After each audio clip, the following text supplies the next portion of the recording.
At Dundee Centre for Anatomy and Human Identification, the History Cold Case team prepares for an astonishing new case. The archaeologists have asked us to come in and assist on some of the cases. It's the one that nobody else solved. It's the one that's your challenge. Can you make a difference?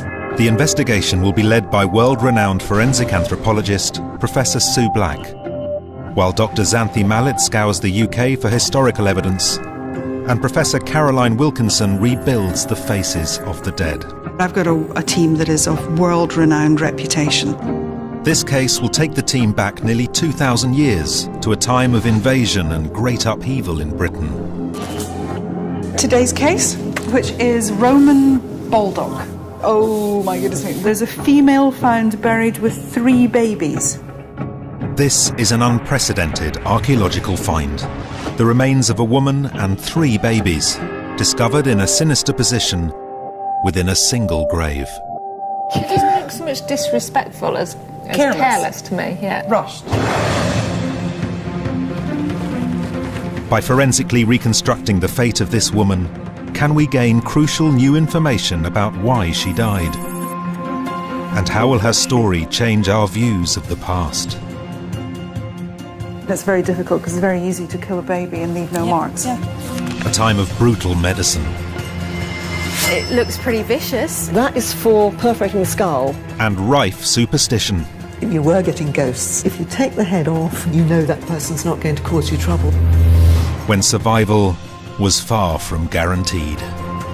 As a result, all 4 of them have died. This is the kind of story that will resonate with anybody who's a parent. That's basically infanticide.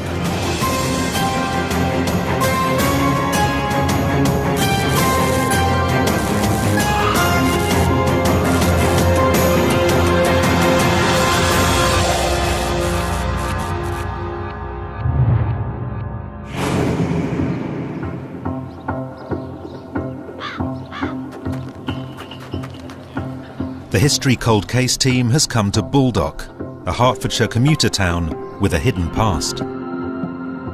They set up their mobile forensic lab on Clothall Common, where people have lived for over 5,000 years.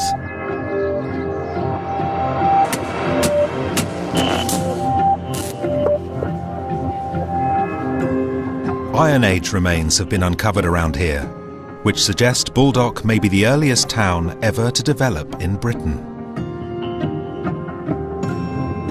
Members of the local archaeological community are laying out a selection of skeletons found here in 1989. This investigation will focus on the troubling remains from just one of the graves, a female buried with 3 tiny babies in what looks like suspicious circumstances. Who were they? And how did they all end up dead in the same grave? Dr. Xanthi Mallet is on site first. She meets archaeologist Keith Fitzpatrick Matthews, who supervised excavations of the area and called in the History Cold Case team. There's actually a late Roman cemetery under the tent.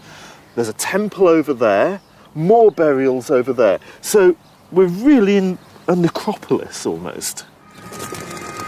The dating of the burials to the Romano-British period is so far based on artefacts found in the graves. One of the graves had this rather nice little 1st century AD jar, and because it's a fairly early style, we can be certain that most of the graves were of the Roman period, so it puts it very early on.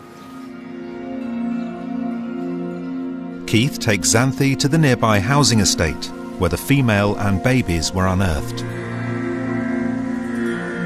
Now this looks very suburban, but I guess it didn't look like this when our burials were in place. Absolutely not. When we were excavating here, this was open land. It had been farmland for centuries. This is an aerial photograph taken when it was still being farmed. The site of the burial is just there, which puts it underneath those garages opposite. So, we're really close. We are very close indeed. The archaeologists thought they were excavating the body of a man. Then the dig took an unusual turn.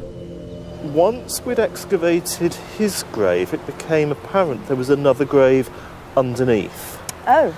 And beneath his head and shoulders were the head and shoulders of the woman who was lying at right angles to him. That's where things started to get really interesting, because once we were uncovering her head and upper chest, that's when the first baby turned up. As the dig continued, it became clear there was a second, then a third set of infant remains in the grave with the woman. Finding 3 babies together in a grave this old was an unprecedented discovery. Professor Sue Black flies in from Dundee HQ to see the remains for herself.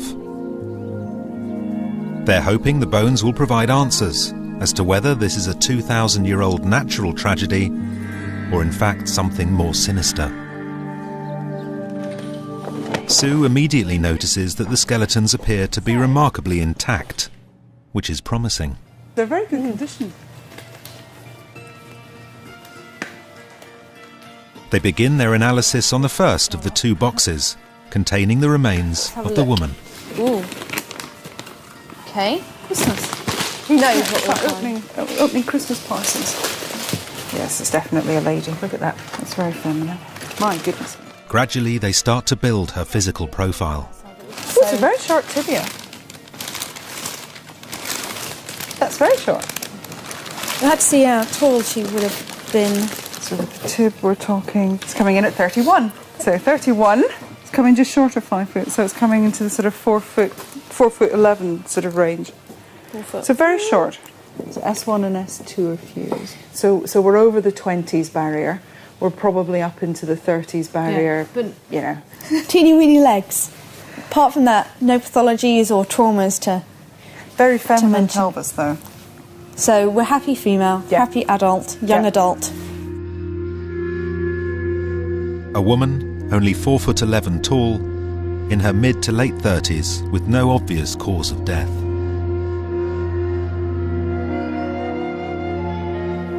Then there are the extraordinary remains of the first baby. Oh my. Oh wow. Oh! We are in severe fragments. That is a tibia. Is it? It is. I'll take your word for it. Thank you. That is a... It looks like humerus. It's very difficult to tell. These are vertebrae. Look at those. Oh. Aren't those beautiful? It's like, you know that game of jacks you used to play? That's exactly what they look like when they're like this. So cute, aren't they? Look at this. Reading bones this small and this old is incredibly difficult. And there is a second tiny skeleton. That's my 7683. Oh, there's a lot less of this by the looks of it.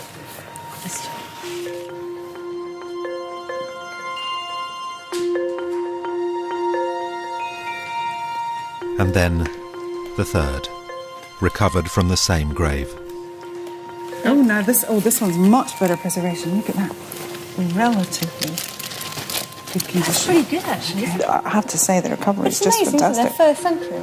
1st century. Although Sue is a world authority on juvenile anthropology, she has never faced a challenge like this before. You can't tell if they're boys and girls. No. Because they're not born pink and blue, which if they were would be nice.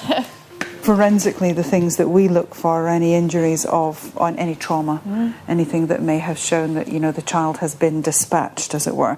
But it's very difficult because it's very easy to kill a baby and leave no marks. Yeah. It's quite an interesting one, isn't it? Who was this woman? Are these her babies? And if so, why would a mother and all 3 babies end up dead and buried together? The team will need to gather every bit of forensic evidence they can muster to prove exactly what happened here.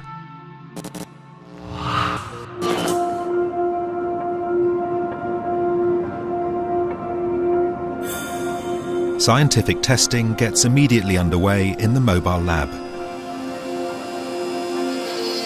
A sample taken from the thigh bone of the woman will be used for carbon dating to confirm whether these bones are indeed from the early Roman era. The same sample will also provide a chemical profile that can reveal where the woman was from, as well as crucial information about her diet.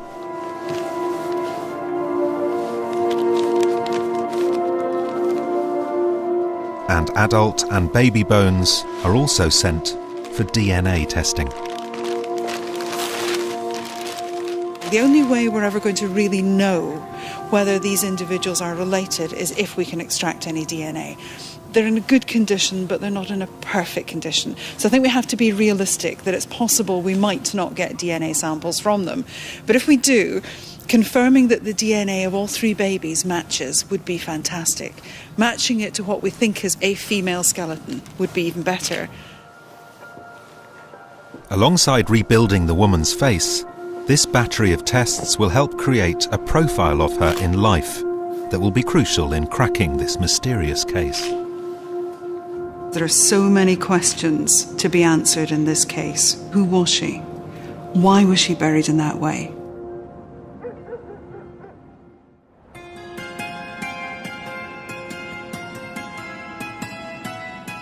In the meantime, Xanthi's task is to initiate the historic investigation. If our woman lived and died in Baldock nearly 2,000 years ago, what kind of town could it have been? She meets up with Dr. Jeremy Taylor, an expert on Romano-British history. So we're looking at kind of 1st century Baldock. What would it have been like? Bit of a Wild West town. Oh, yeah, really? Certainly at that particular point, yeah. Probably were. Because until they settled down and local government was organised in towns like this, you know, these places, the rules are changing very, very rapidly, and civil government is only becoming re-established in the aftermath of the conquest. So, thinking about it, you know, as if we can see Roman Baldock in front of us, what kind of people are using it in 1st century? They're a magnet for people from all walks of life who are coming as traders, artisans, craftsmen, following in the wake of the Roman army and Roman administration, hoping to make a living. So she could have been from anywhere, doing anything, in essence, then? Pretty much, yeah. It's not what Xanthi wanted to hear. Although our woman could have been a local Celt, she could also have been a Roman, from literally anywhere across the empire. The isotope results will hopefully help to pin this down. None of Baldock's Roman buildings remain. But below the surface of this football pitch are the foundations of what was once a huge temple in the centre of town. Oh, excellent. Oh, look at that. On excavations of temple sites, we find chickens being sacrificed, but also sheep, sometimes pig. Oh yeah, certainly animals can be. Sheep and goat certainly are sacrificed. This is a centre of religious life here. People come from the local area, but also people who are travelling on the Roman road between the major cities are also going to be stopping here. And there's a good chance then that the woman that we're looking at would have actually visited this site. I think it's very likely that she would have come here at some point. That's exciting. Baldock in the 1st century was clearly a volatile place, rife with religious superstition and clashing cultures.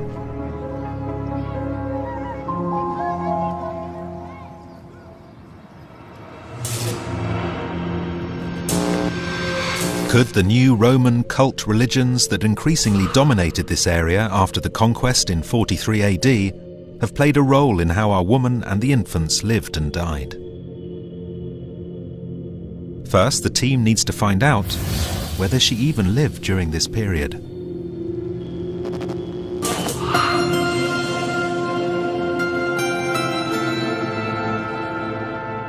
Back at Dundee HQ, Xanthi joins Sue and Professor Caroline Wilkinson to hear the results of the carbon dating tests, which are now back. We're looking at the carbon dating. Previously, the only thing that was dating it was the grave goods, so we had context. So it didn't do carbon 14 before? No. Oh, no. The carbon dating covers a span from 6 AD to as late as 215 AD. So that's right bang in the middle of when the Romans were kind of officially in Britain and coming to. So there's a lot of moving about at this time. So she could have come from anywhere. She'd come with Romans, literally, anywhere. We don't have the isotopes yet. Not yet, no. So that's going to be quite interesting, and we don't have the DNA yet either. So that's the first actual kind of hard scientific evidence we've had come back in, and it agrees with exactly what we'd been expecting anyway. We like it when things agree. Not everybody does, but we like it when it agrees. Yeah, makes me feel comfortable. Yes. These results place our woman and the babies firmly within a time frame when Baldock was under heavy Roman influence. By 215 AD, the Romans had brought their entire culture to Britain. Legal and political systems, architecture, a vast network of military highways, as well as their social attitudes and superstitions.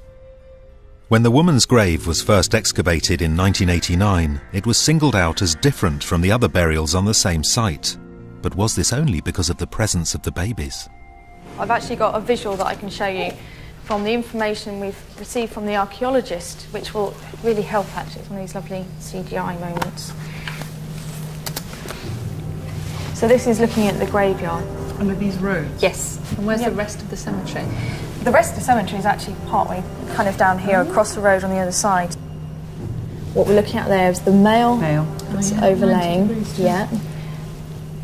and then we'll go down a layer. So you can see the baby over the shoulder, the second infant, and the third. It does make you think about things in a slightly different angle. With Mum being laid on her side, is that telling us something about how she's viewed? I don't know. If you look at the male, I think what's interesting is he's on his back in what you'd kind of expect, lying. Well, she is placed differently. I don't know how important actual physical position was at that time, whether that in fact means quite a lot that she's placed like that. There is something odd about the position of the woman's skeleton that's making the team uncomfortable.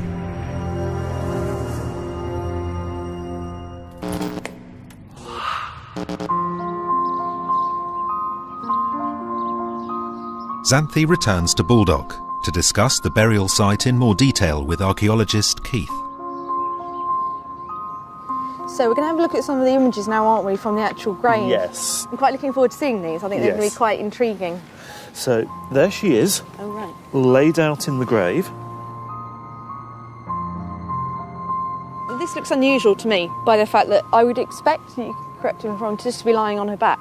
It is relatively unusual, both in terms of where it is in the cemetery and in terms of the way that the body was laid out in the grave. OK, where it was in the cemetery, why was that unusual? We're on the edge, almost on her own, not quite, but it's very much a peripheral position within the cemetery. She's also been laid on her right side. There aren't any in precisely this position. This is a one-off.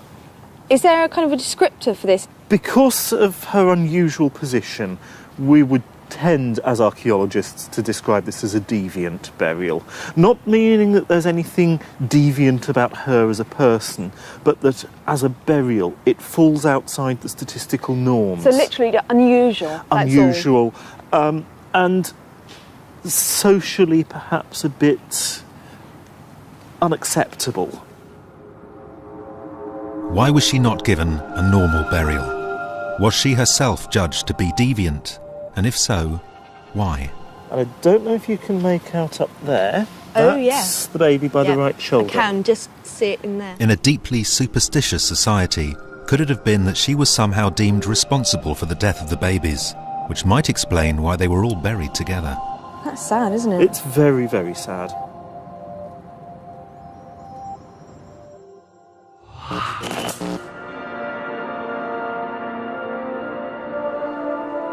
A key part of the woman's physical profile will be provided by Caroline's facial reconstruction. Quite a strong brow for a woman. And the good news is we've got some nasal bones, which means that we can predict how much her nose projects. There we go, so that fits there between the orbits. Caroline always begins with a close examination of the skull parts, especially complex in this case, given how old and fragmentary the bones are. It's quite useful to be able to slot some of the pieces together before we scan them. When you do it by hand, you can feel how they slot together as well as see. The mandible is quite square chin, square jaw, so quite a masculine-looking woman, not typically female. She captures the fractured pieces using a 3D laser scanner, as the skull will be reassembled in the computer. It will take several weeks to bring the face of this woman back into view. But will it turn out to be the face of a social outcast?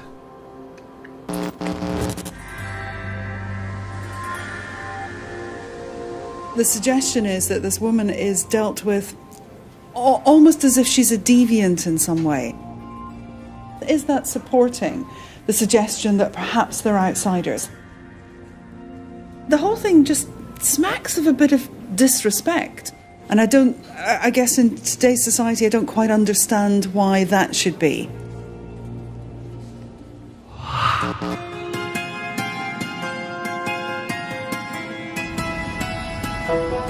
To find out more about whether our woman was considered different, Xanthi travels to London to meet Alison Taylor, an authority on deviant burial in Roman Britain. Hi. Hi.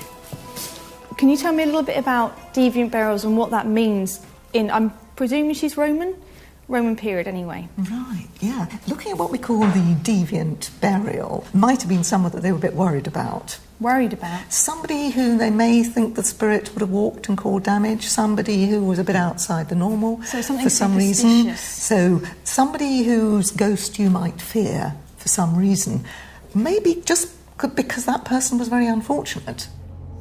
And Alison knows of some bizarre attempts to stop people coming back from the dead. This one looks a bit odd. Yeah. This one has her legs are resting on a horse's head. I wondered what that was. There you go. And then her legs are actually placed on top. On top. But Alison believes deviant burials from Romano-British times took two main forms. The first, decapitation. Quite a number of people did lose their head. It seems to have been done usually straight after death, and there are cut marks on the neck. Yeah. And we do know from, sort of from later accounts of this sort of burial, is that if somebody was giving trouble, you were getting ghosts, if you take the head off, you know that person's not going to cause you trouble. And the second main type was known as a prone burial.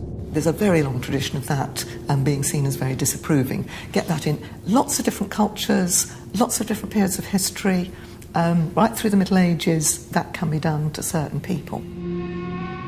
It seems that what they really don't want is this person getting out of the grave to go and cause trouble, haunting. So if you're buried face down, if you do come back to life and you want to get out, all you will do is go deeper down. This would seem to match our woman. What does Alison make of her burial position?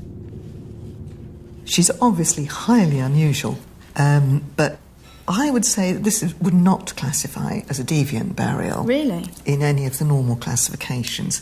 But she's kind of leaning forward, but you don't think that's a deviant action? Well, it's not face down. No. She's buried on her side, and her legs are slightly bent. Mm-hmm.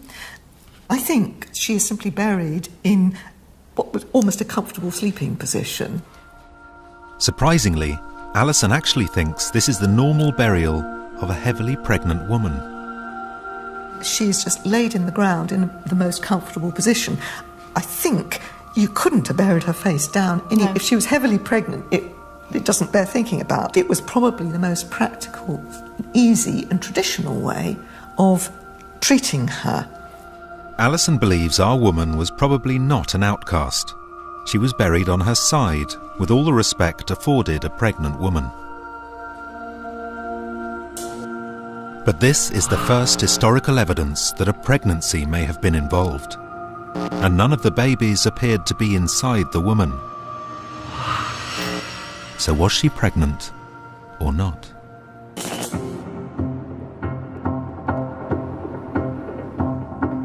Back in Dundee, Sue looks for clarification from the bones. One of the questions often asked is, are there indicators on a skeleton of a woman who's been pregnant? Is there anything left behind? Of course, most of the changes are soft tissue changes. We used to say that if you can see that groove there in one area of the pelvis, so this is at the back of the pelvis, we used to say that's an indication the person's been pregnant. We've completely thrown that out the window. But it would make an awfully nice story if we could say, just because that's there, we know she was pregnant. And that's not the case. So it would be awfully nice if we had something on here that said, oh yes, there's a clear indication this was going to be her 24th pregnancy. There's nothing. The mother gives no clue, but what of the babies themselves? Maximum length. But of course, when you have multiple pregnancies, often the babies are a little bit smaller. It's term, 40 weeks, it's a newborn baby. These 3 babies are aged around the time they would have been born, making it highly likely this is a mother and her 3 babies. Astonishingly, as they're also all of a similar size, it's probable they were from the same pregnancy, making them triplets. Only the DNA results will be able to prove this beyond doubt, but it brings the bones alive for Sue. Those are 3 full-term babies. These have gone to their full duration, maybe not quite 40 weeks, but close. And if you imagine the connotations that has for her, being a little woman, not of a very young age, carrying 3 full-term babies, the implications for her and for the people around her, that's a huge story.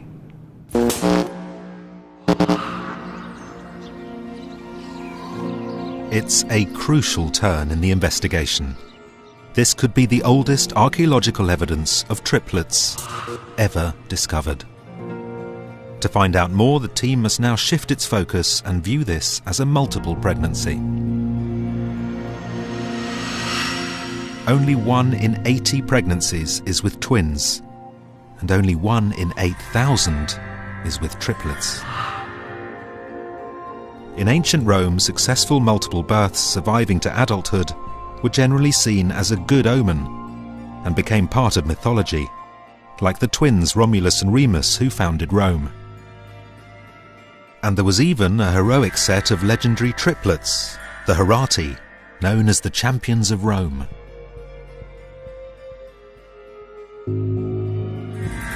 But what were the chances of our mother giving birth successfully to triplets in Roman Britain nearly 2,000 years ago? How were women treated in difficult childbirths in that time? How did they deal with that? What was the mechanism? What was the medical background available to help her? Was there anything, or was she just on her own?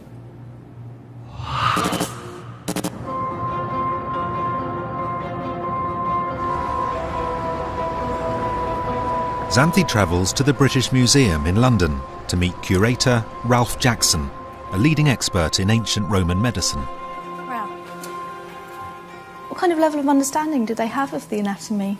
Well, this quite good in the kind of harder parts, but not too good in deep inside, in the profound and softer parts. So more superficial anatomy, they exactly were so. quite Bones and superficial anatomy, simply because there was no dissection of human cadavers. This was not routinely done. So internal anatomy was patchily understood. Ralph has a wide array of surgical tools used during Roman times. But it seems like quite a range here. This is what I would expect almost to see in like a field kit now, an emergency field kit, just having a quick look. I think this is one of the amazing things. When you look back and you look forward again, you find that the instrumentation hasn't changed hugely. In the kind of basic kit, you have knives, very similar to surgical scalpels blades, today. scalpels, with a huge range of different types of blade. There were a range of probes, and then sharp hooks used for retracting the edges of wounds and incisions. Precision-made tools, beautifully finished. Some instruments would even combine the practical with the divine. Over here, a folding handle for a drill includes the sort of mortal side, if you like. It's a precision tool, but at the end there is a bit of decoration. It's a snake head And why would you find a snake head on the end of a drill? It's because the snake was the creature of Asclepius. Asclepius was a great overarching healing god, and if you put his creature on the end of your tool, both the operator and the patient would feel reassured. Is this a real combination? It is a real combination of divine and mortal healing. This toolkit, is this a medic's toolkit or is this a midwife's toolkit? And was there any difference? I suppose there was a difference. It is a medical kit. It's a basic kit of surgical tools used for all of the routine surgery. The midwives certainly could have had instrumentation, because although midwives, by definition, tended to look after women expecting babies, they also were expected to have knowledge of other aspects of medicine, and that included surgery. Our pregnant woman in Roman Baldock could have had surprisingly advanced medical care available to her. We had people who came to Britain with written texts that talked about medicine, and some of those will have been connected to childbirth. So we can't deny the possibility of knowledge of classical medicine, the texts, the techniques in Roman Britain, and not just in Roman Britain, but in Roman Baldock. Yet something went terribly wrong. All 3 babies, along with their mother, were in the grave together. Why?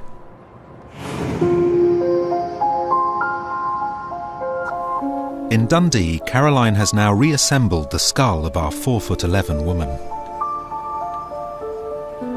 So you can see here she's got quite a prominent lump above her eyes, quite a strong brow for a woman. We've also got quite prominent bone surfaces here. It suggests she didn't have small, delicate ears. She may have had quite large, prominent ears. I think she might have an interesting face, but I wouldn't go as far as to say she's going to be unattractive. I think that might be a bit harsh. With the skull reassembled, only the green areas are missing, which can be estimated by mirroring the opposite side. So what effect would pregnancy have on the woman's face? Well, often when women are pregnant, they become fuller of face, and usually later in the pregnancy it's more noticeable. But that's based on contemporary pregnant faces, and obviously we're well fed and pampered in relation to people from this period of time. So I don't know how much of an effect her pregnancy would have had on her face. If the isotope results come back that she was well nourished, then it raises the question of why a healthy, pregnant woman would end up dead, along with all 3 babies. The team now hunts for clues in the baby's burial positions. See the larger baby that was... When excavated, 1 baby was found underneath the woman, 1 between her legs, and 1 near her shoulder. It doesn't look so much disrespectful as careless to me. Yeah. Rushed, careless. Oh, I don't know. I just don't like that. I don't like a baby up on her shoulder, because you wouldn't bury somebody with a baby there. No. You just wouldn't. I think that's an afterthought. It's just an odd placement. One of the babies was found at her shoulder, and I don't quite understand why you would do that. You would think if you were burying a mother with her baby, it might be across her chest, it might be in her arms. There's almost an element of discarding. Is there a cause of death that could explain why all 3 babies ended up dead and appear to be almost discarded?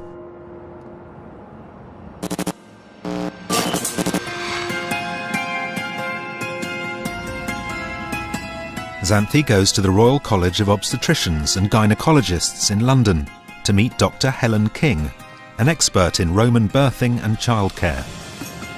Helen. Hello. Helen offers a shocking possibility for what may have happened to the babies. In Roman terms, there was a ceremony after birth where the father of the child had to pick the child up from the ground.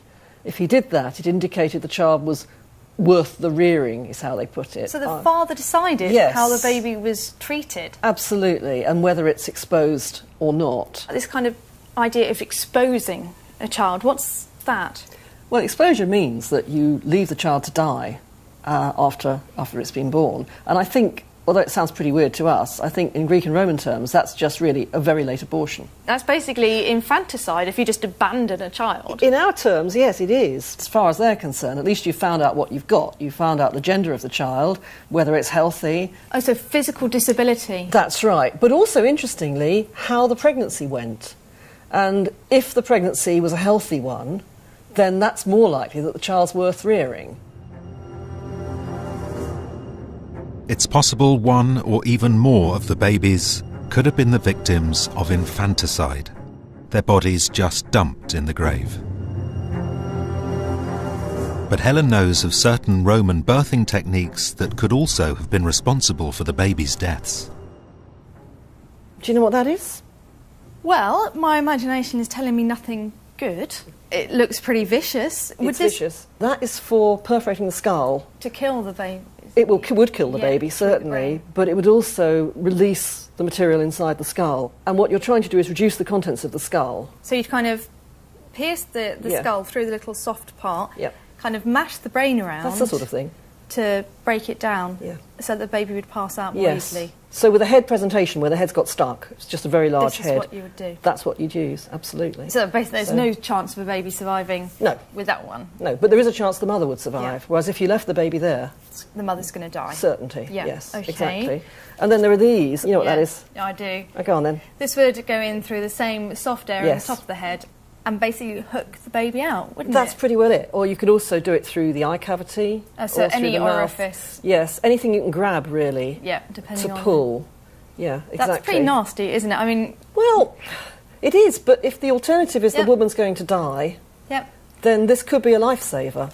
This baby here, this is actually where the head's been left behind. Oh, nice. And you're grabbing into the mouth and then exerting traction from there. So this is where it's gone wrong at this stage. It's gone terribly wrong. Fragmentation and they're literally just extracting what's left of the baby. Yes, exactly. It's a great image, though. But we do know that the Romans had access to texts which talked about using hooks to extract babies that are in a difficult position. So if she does come from a Roman background or has access to Roman help, she could possibly have had that sort of instrumental interference in her delivery. Are there any signs of intervention in our case that would indicate midwives had to deal with a difficult birth? In Dundee, the bones of the 3 babies and the woman are put through a CT scanner. This will look outside and inside the bones to reveal damage that can't be detected just with physical examination.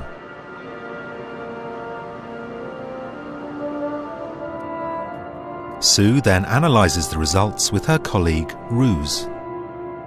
First, they look at the female's scans.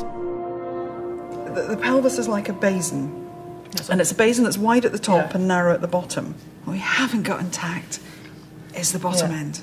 I don't think there's enough. So she's not going to tell us. The female's bones are strong and healthy, but show no signs of intervention. What of the babies?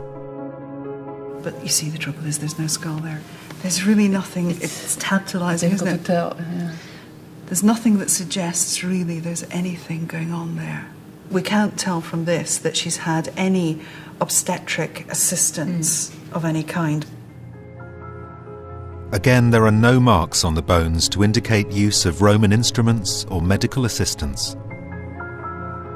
There's no evidence on the remains of the babies of trauma of any kind that might be associated with somebody trying to assist the birthing process. So mum's not helping us with the birthing process, the babies aren't helping us with the birthing process. It's a frustrating situation.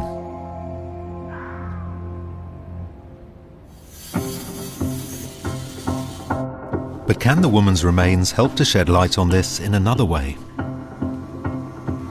Chemical traces in her bones could reveal whether she was Roman or Celtic, which may in turn suggest what type of midwifery she would have had access to. The results of the stable isotope analysis are now back.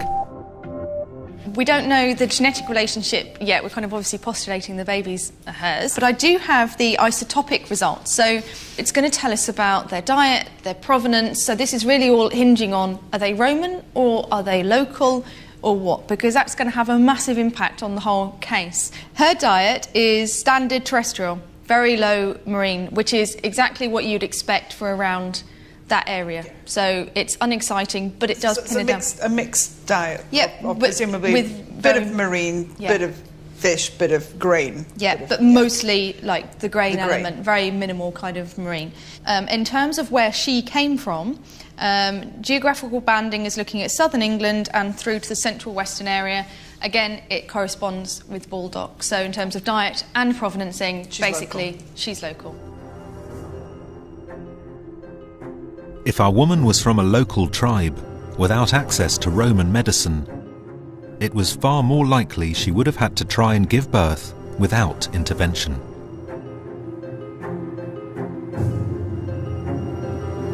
Is natural childbirth to triplets now the most likely cause of death for this woman?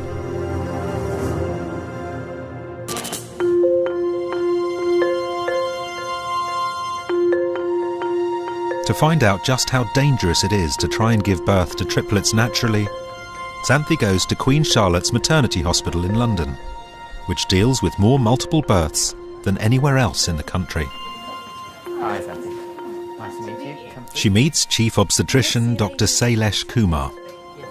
Hi, Charlotte. This is Xanthi. Hello, lovely to meet you. I think we're here today because you're having a scan, because you've got 3, aren't you? Triplets. That's right. Yes, we're going just to check the growth of the babies. Dr. Kumar is performing a health check on Mother Charlotte, heavily pregnant with her own triplets.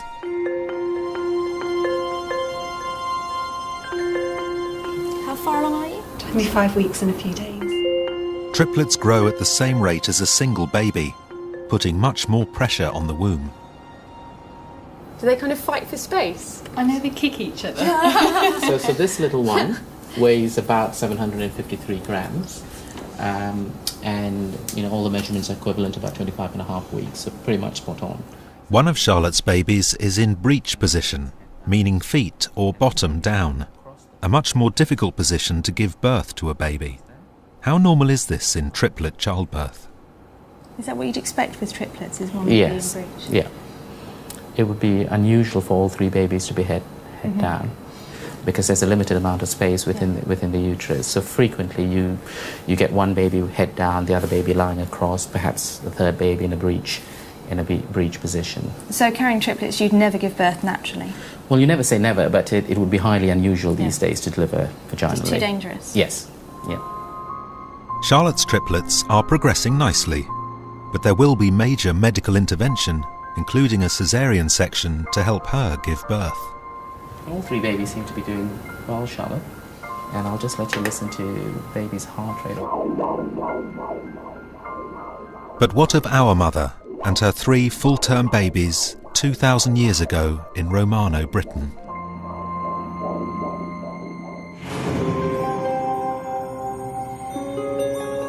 In Dundee, Sue has gone back to the bones for one final examination.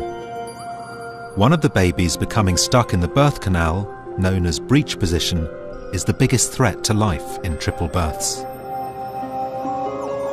Yet, according to their positions in the grave, none of our babies were found in the birth canal.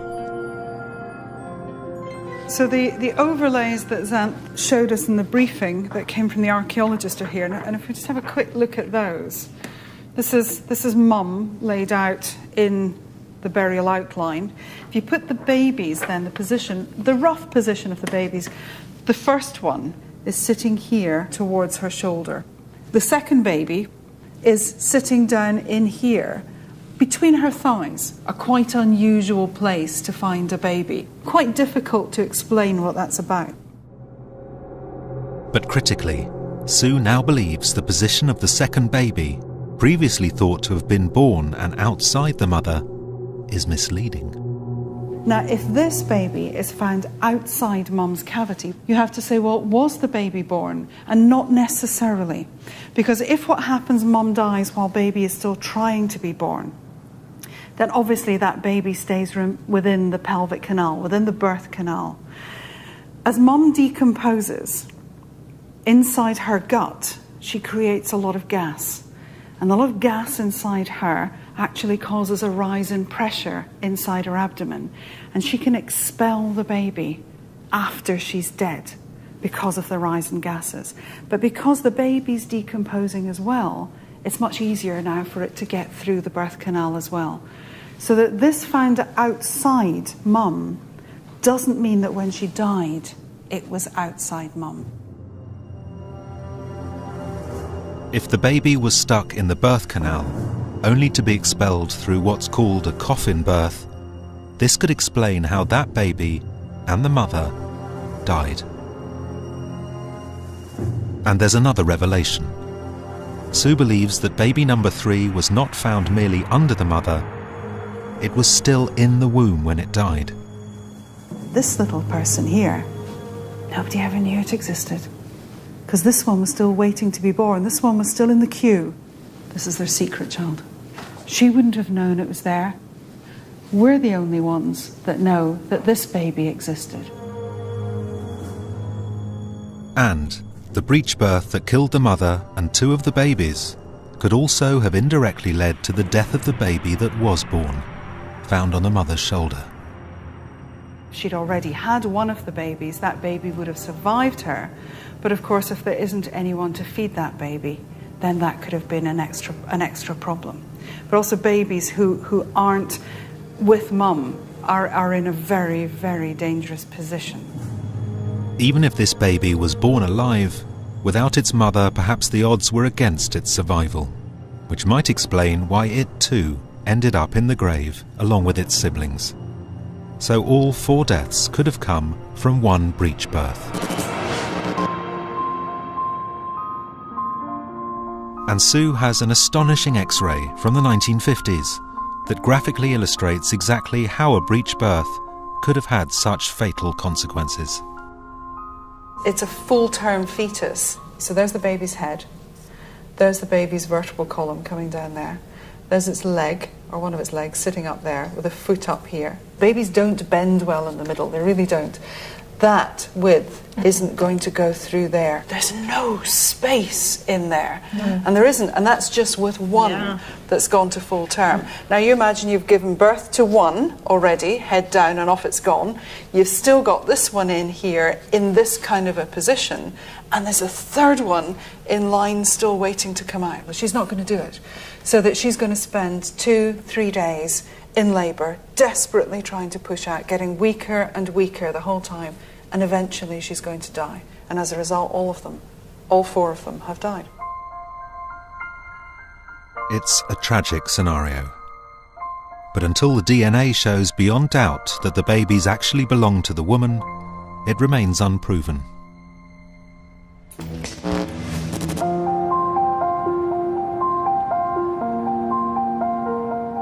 But who was she? The isotope results have already shown the woman grew up in the local region. So if she was from a Celtic tribe, what were the likely circumstances of the pregnancy?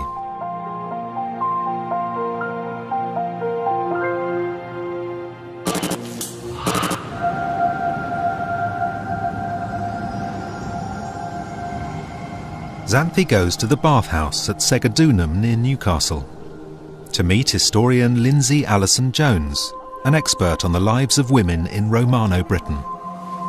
The tribe local to Baldock were called the Catabalani, and there is evidence of how women from this tribe may have lived, including a surprising array of birth control options.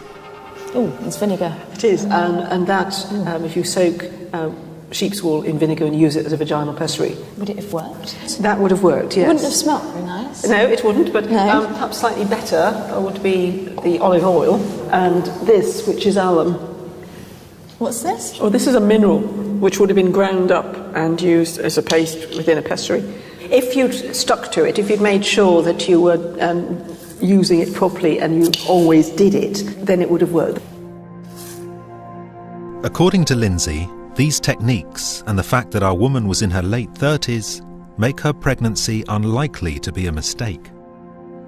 Do you think the woman in Baldock would have been married then? Oh yes, most people would have been married. Celtic law saw a marriage between a man and a woman as a partnership, and that they would go through life as life partners. Well, that's very romantic, isn't it? You kind of imagine they would have had loads of children running around everywhere. No, what is very interesting about life in Roman Britain is that the evidence suggests that they are controlling the size of their families, and most families are having just 2, max 3 children. Would it have been a shock, do you think, because she's that much older to be a mother? It is quite late to be having children in the Roman period, and it may be that this is the result of a second marriage, because second marriages were quite common. But who might she have been married to? Surprisingly, Lindsay thinks it could have been the man buried just above her. The fact that they're actually one on top of the other at right angles and very closely aligned, I suspect, suggests that this is her husband who knows exactly where his wife is buried and wants to be with her. So it wouldn't have been an accident that somebody would have been buried above her? I don't think it was, no. It's a real surprise. Was this man her husband and the father of the children? For Sue, it's an intriguing possibility. Is he involved with her? Does he have any relationship to her at all? We don't know. But what we can do, if we're lucky, is get enough DNA out of that material that says, can we match DNA? And we're back to paternity testing again. Gosh, you know, we're in the news with paternity testing right now. So, you know, here we go, Roman paternity testing. Could he have been Dad? A bone sample from the male was also sent for DNA testing.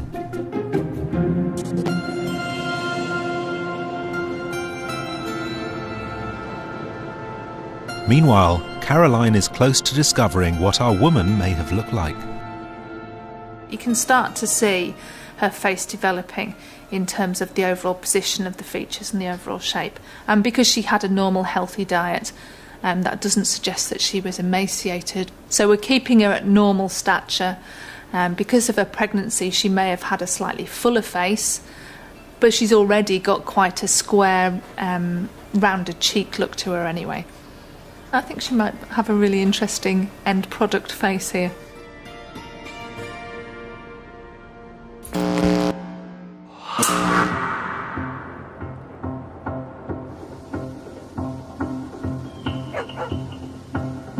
The case is now reaching a close, with only the key DNA results still to come.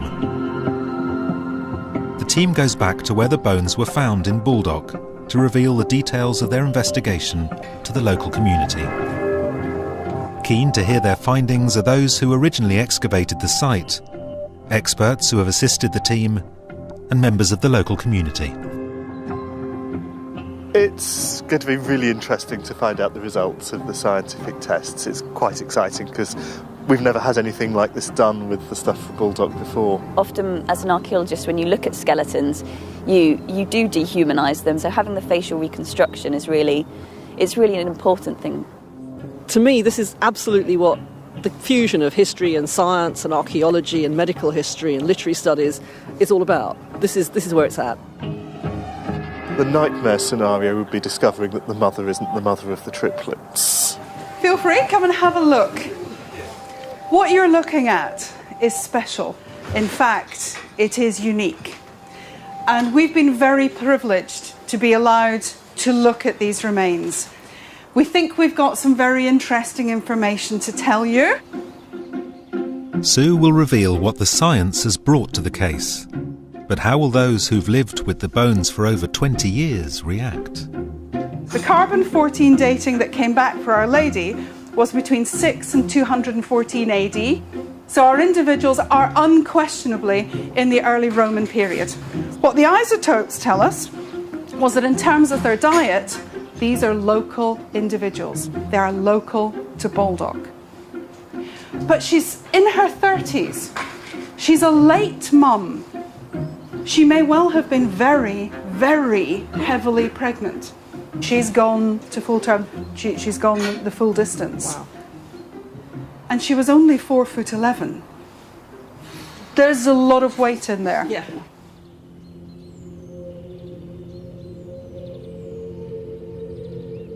But what of the DNA? Will these final scientific results prove a familial link between the woman and the babies? There's good news and there's bad with DNA. I have to admit, looking at the quality of this, we said on the day, chances of getting DNA out of this are extremely slim, which just shows how much we don't know. The DNA from baby 2 matches with the DNA from baby 3, which matches with mum. We couldn't get any DNA out of baby 1, which is just so unfair. But what's the chance that that baby doesn't belong? It's highly unlikely. It's got to belong to her. The woman was indeed the mother of the babies, but was the man the father? So, paternity testing? Couldn't get any DNA out of it. I'm so sorry. It's a remarkable story of a mother's struggle to give birth to triplets 2,000 years ago.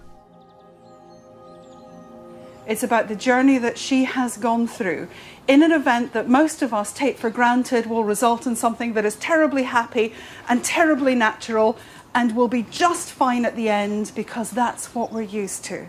Her story isn't quite as successful, but it is incredibly important. Finally, it falls to Caroline to reveal the mother's face.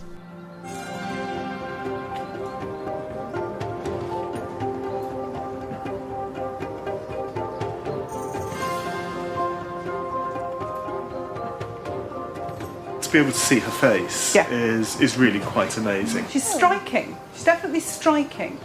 Yeah, she's very capable looking. The face of a good childbearer. You heard it here. I like her though. There's something engaging about her. But her story's complete. And in the completion of her story, then it's the closure of the case. And I think that we've gone as far as we can. I'm thrilled. Getting those results is just amazing.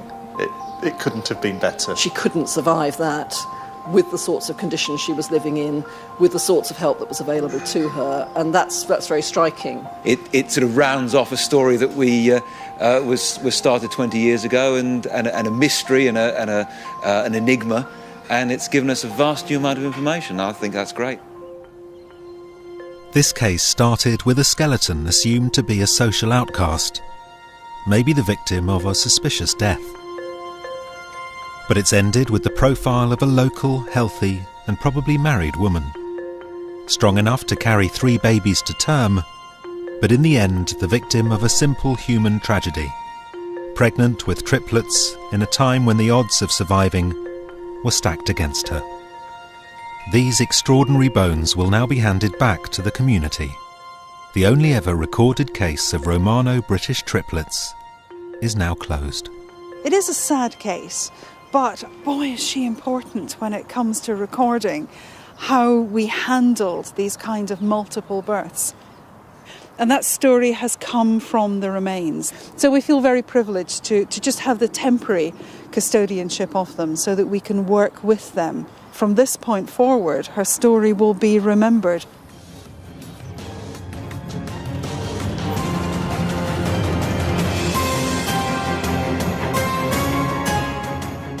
And Series 1 of History Cold Case is now available on DVD. We've got our wits about us next on BBC Two. Kevin Bridges and Clive Anderson join Ian and Paul on Have I Got News For You.